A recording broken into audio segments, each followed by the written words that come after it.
ഇടതുപക്ഷം വരും എല്ലാം ശരിയാകും. പിണറായി വിജയന് മുഖ്യമന്ത്രി സ്ഥാനത്തേക്ക് എത്താൻ മലയാളികൾക്ക് കൊടുത്ത മോഹനസുന്ദര വാഗ്ദാനമാണ് ഈ മുദ്രാവാക്യം. ഇതുപോലൊരു മുദ്രാവാക്യത്തിലാണ് കേരളത്തിലെ ബഹുഭൂരിപക്ഷം വരുന്ന കർഷകരെയും കർഷക തൊഴിലാളികളെയും ഒരു കാലത്ത് CPM പാർട്ടി കൂടാരത്തിലെത്തിച്ചത്. നമ്മൾ കൊയ്യും വയലെല്ലാം നമ്മുടേതാകും പങ്കിളിയെ എന്ന ആ വരികൾ ഒരിക്കലെങ്കിലും മൂളാത്ത ഗ്രാമീണർ 40-50 വർഷം മുമ്പ് കേരളത്തിൽ ഉണ്ടാകിയിരുന്നില്ല. കൊയ്ത പാടങ്ങളൊന്നും കൊയ്ത്തുകാരുടേതായില്ല. കേരളത്തിൽ അങ്ങോളം ഇങ്ങോളം കുറെ പാവങ്ങൾ അടിയും ഇടിയും വാങ്ങി രോഗികളായത് മിച്ചം. കുറച്ചുപേർ രക്തസാക്ഷികളുമായി. പോലീസ് മർദ്ദനത്തിൽ രക്തസാക്ഷിയായ കൊട്ടാരക്കരയ്ക്കടുത്ത കോട്ടാത്തല സുരേന്ദ്രന്റെ ഭാര്യ ആരും നോക്കാതെ അനാഥാവസ്ഥയിലായിരുന്നു എന്ന് അന്ന് മാധ്യമങ്ങളിൽ വന്നിരുന്നു. അന്ന് സാധാരണക്കാരുടെ രാഷ്ട്രീയ പ്രസ്ഥാനം എന്ന പേര് നേടാൻ പാവപ്പെട്ടവർക്കൊപ്പം അണിനിരന്ന കമ്മ്യൂണിസ്റ്റ് പാർട്ടിയിലെ ചില നേതാക്കളെങ്കിലും സത്യസന്ധരായിരുന്നു, അഴിമതിക്കാരായിരുന്നില്ല. മക്കൾ സ്നേഹം അവർക്ക് ഉണ്ടായിരുന്നില്ല. പഴയ മുദ്രാവാക്യം ആളെ പറ്റിക്കാനുള്ളതാണ് എന്ന് മലയാളികൾ തിരിച്ചറിയാൻ വർഷങ്ങൾ എടുത്തു. 87-ൽ കേരം തിങ്ങും കേരള നാട്ടിൽ KR ഗൗരി മുഖ്യമന്ത്രി എന്ന മുദ്രാവാക്യം ഉയർത്തി പറ്റിച്ചെന്ന് മാത്രമല്ല, അവരെ പുറത്താക്കുകയും ചെയ്തു. അപ്പോഴാണ് വീണ്ടും പുതിയ മുദ്രാവാക്യവുമായി വന്നത്. ഇടതുപക്ഷം വരും എല്ലാം ശരിയാകും.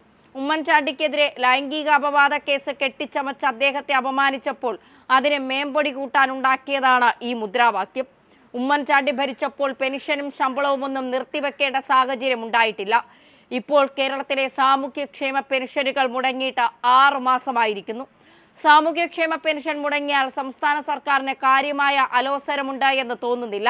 മുഖ്യമന്ത്രിയുടെ ഔദ്യോഗിക വസതിയിൽ 2ാം നിലയിലേക്ക് ലിഫ്റ്റ് വയ്ക്കാനും എയർ കണ്ടീഷൻ ചെയ്ത പശുത്തൊഴുത്ത് നിർമ്മിക്കുവാനും നീന്തൽക്കുളം നവീകരിക്കാൻ കോടികൾ ചിലവിടാനുമൊന്നും ഒരു മടിയും ഉണ്ടാവില്ല.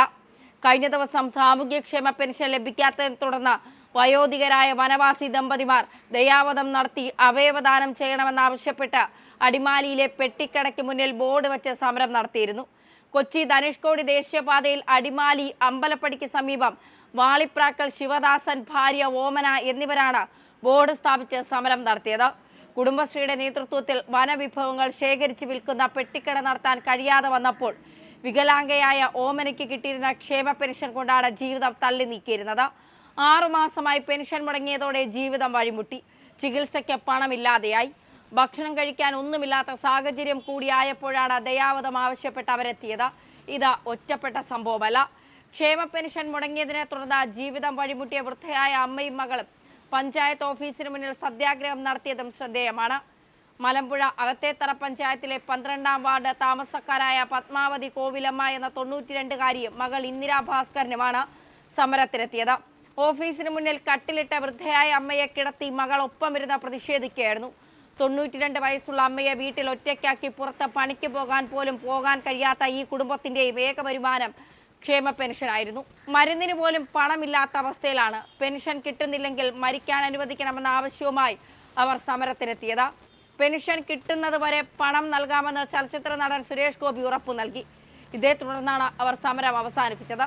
സംസ്ഥാനത്തെ 58 ലക്ഷം വരുന്ന സാമൂഹിക ക്ഷേമ പെൻഷൻകാർക്കാണ് 6 മാസത്തെ പെൻഷൻ തുക കുടിശ്ശികയായിരിക്കുന്നത്. ഇത്രയും പേർക്ക് പെൻഷൻ തുക വിതരണം ചെയ്യാൻ 4600 കോടി രൂപയാണ് വേണ്ടത്. കഴിഞ്ഞ ആഗസ്റ്റിലെ പെൻഷനാണ് ഡിസംബർ മാസം നൽകിയത്. അതാകട്ടെ മറിയമ്മ ചേട്ടത്തി അടക്കമുള്ള കുറച്ചു പെൻഷൻകാരെങ്കിലും ഹൈക്കോടതിയിലെത്തുകയും പിണറായി സർക്കാരിന്റെ ശരിയാക്കൽ മനോഭാവം തുറന്നു കാട്ടുകയും ചെയ്തപ്പോഴാണ്. ഇപ്പോൾ 6 മാസത്തെ പെൻഷൻ തുകയാണ് കുടിശ്ശികയുള്ളത്.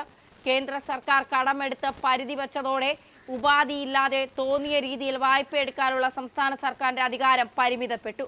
ഇപ്പോൾ കടമെടുപ്പ് സുപ്രീം കോടതിയുടെ പരിഗണനയിലെ ഹർജിയാണ്. 1 മാസത്തെ ക്ഷേമ പെൻഷൻ നൽകാൻ 775 കോടി രൂപയാണ് വേണ്ടത്. സംസ്ഥാന സർക്കാരിന്റെ വിഹിതം കൊണ്ട് മാത്രം 45.11 ലക്ഷം പേർക്കാണ് സാമൂഹ്യക്ഷേമ സുരക്ഷാ പെൻഷൻ നൽകുന്നത്. അതിനു മാത്രം 667 കോടി രൂപയാണ് വേണ്ടത്. കേന്ദ്ര സർക്കാരിന്റെ സഹായത്തോടെ 7.42 ലക്ഷം പേർക്ക് പെൻഷൻ നൽകുന്നുണ്ട്. ഇതിന് സംസ്ഥാന വിഹിതമായി കണ്ടെത്തേണ്ടത് 19 പോയിന്റ് കൂടിയാണ്. സംസ്ഥാന സർക്കാരിന്റെ വിവിധ ക്ഷേമനിധി ബോർഡുകളിലെ ഗുണഭോക്താക്കളായ 5.66 ലക്ഷം പേർക്ക് പെൻഷൻ നൽകാൻ 89.40 കോടി രൂപ വേണം. ഈ സാമ്പത്തിക വർഷം അവസാനിക്കാൻ ഇനിയും ഏതാണ്ട് 1.5 മാസത്തിലേറെ സമയമുണ്ട്. പദ്ധതി വിഹിതത്തിന്റെ തുക ചിലവഴിച്ച് നിർമ്മാണ പ്രവർത്തനങ്ങൾ പൂർത്തിയാക്കേണ്ടതുണ്ട്. ക്ഷേമ പെൻഷനുകൾ, കരാറുകാരുടെ കുടിശ്ശിക, ശമ്പള DA കുടിശ്ശിക തുടങ്ങി എല്ലാത്തിനുമായി ഏതാണ്ട് 25,000 കോടി രൂപയെങ്കിലും പുതിയതായി കണ്ടെത്തേണ്ടി വരും. ഈ പണം എങ്ങനെ കണ്ടെത്തും എന്നതാണ് ധനമന്ത്രി ഏറ്റവും കൂടുതൽ കുഴപ്പിക്കുന്ന പ്രശ്നം. അതിദാരിദ്ര്യം അനുഭവിക്കുന്ന സാധാരണക്കാരിൽ സാധാരണക്കാരാണ് ക്ഷേമ പെൻഷൻ ലഭിക്കുന്നവരിൽ ഏറെയും. കിട്ടുന്ന തുച്ഛമായ പണം കൊണ്ട് മരുന്ന് വാങ്ങാനും ഒരു നേരമെങ്കിലും ഭക്ഷണം കഴിക്കാനും മാത്രം കഴിയുന്ന ഇവരുടെ ജീവിത ദുഃഖം കാണാനും അവരുടെ കണ്ണീരൊപ്പാനും ഈ സർക്കാരിന് കഴിയുന്നില്ല എങ്കിൽ പിന്നെ എന്താണ് സർക്കാരിന്റെ മുന്നിലെ പ്രവർത്തന പദ്ധതി? മുഖ്യമന്ത്രി പിണറായി വിജയന്റെ മകൾ വീണ വിജയൻ മാസപ്പടി പറ്റിയ കേസിൽ സംസ്ഥാന വ്യവസായ വികസന കോർപ്പറേഷന് വേണ്ടി വാദിക്കാൻ വന്ന സുപ്രീം കോടതി അഭിഭാഷകന് ഒരു ദിവസത്തെ ഫീസ് 25 ലക്ഷം രൂപയാണ്. ആ ഫീസും ഈ പാവങ്ങൾക്ക് പെൻഷനായി നൽകുന്ന 1800 രൂപയും താരതമ്യം ചെയ്യുമ്പോഴാണ് കേരളത്തിലെ ഭരണത്തിന്റെ തലപ്പത്തുള്ളവർ നികൃഷ്ട ജീവികളാണെന്ന് ബോധ്യപ്പെടുക. കേരളത്തിലെ സാധാരണക്കാരുടെ ജീവിതം വഴിമുട്ടിയിരിക്കുകയാണ്. വിലക്കയറ്റം പിടിച്ചു നിർത്താനും സാധാരണക്കാർക്ക് ഭക്ഷ്യസാധനങ്ങൾ കുറഞ്ഞ ചെലവിൽ നൽകാനും ആരംഭിച്ച സപ്ലൈകോയും മാവേലി സ്റ്റോറുകളും ആസന്ന മൃത്യുവിന്റെ വഴിയിലാണ്. സബ്സിഡി സാധനങ്ങൾ കിട്ടാനില്ല. ക്ഷേമ പെൻഷനുകൾ മുടങ്ങിയിട്ട് മാസങ്ങളേറെ. കുടിവെള്ളത്തിനും വൈദ്യുതിക്കും നിരക്ക് കൂടുന്നു. പറഞ്ഞതെല്ലാം മാറ്റിപ്പറഞ്ഞ വിദ്യാഭ്യാസ രംഗം അഴിമതിയുടെ തുരുത്താക്കിയിരിക്കുന്നു. നിയമനം ഭരണകക്ഷിക്കാർക്കും ആശ്രിതർക്കും മാത്രമായി ചുരുക്കിയിരിക്കുന്നു.